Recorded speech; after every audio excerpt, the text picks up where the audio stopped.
বানৰ কবলত কাৰ্বি আংলং জিলাৰ বৃহত্তৰ হাওৰাঘাট অঞ্চলৰ কেইবাখনো ৰাজহ গাঁও ফেনে ফুটুকাৰে বাঢ়ি অহা দীঘলী নৈ পানীয়ে বুঢ়াইছে দীঘলীপাৰ বেলগুৰি বৰবিল দুৰ্গাপুৰকে ধৰি কেইবাখনো গাঁও পানীৰ তলত কেইবা হেক্টৰ বিঘা কৃষিভূমি বিগত 3 দিন ধৰি বানত আবদ্ধ হৈ থাকি দিগবিদিক হেৰুৱাইছে কাৰ্বি পাহাৰৰ ৰাইজে নোহোৱা হৈছে কৃষক ৰাইজৰ বিলাই বিপত্তি বানাক্ৰান্ত ৰাইজৰ খবৰ ল'বলৈ আখৰি হোৱা নাই এতিয়া জনপ্ৰতিনিধি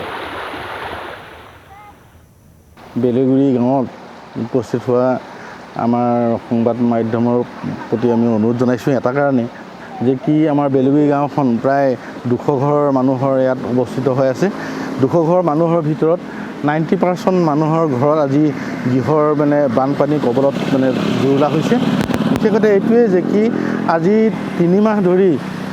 এই অনুষ্ঠানটোতকৈ খৰাং বতৰ মানুহে কঠীয়া পেলাব পৰা নাই কঠীয়া পেলাব নোৱাৰাত ইতিমধ্যে যিটো বানপানী আমাৰ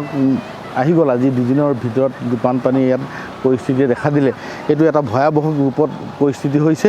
আৰু খেতিয়ক ৰাইজৰ বিশেষকৈ হাৰাশাস্তি হৈছে হাৰাশাস্তি এইটোৱে খৰাঙত কঠীয়া পেলাব পৰা নাই আৰু যিসকলে পেলাইছে সেইসকলে খৰাঙত সম্পূৰ্ণভাৱে জাহ গৈছে কিছুমান আৰু কিছুমানে হয়তো পানী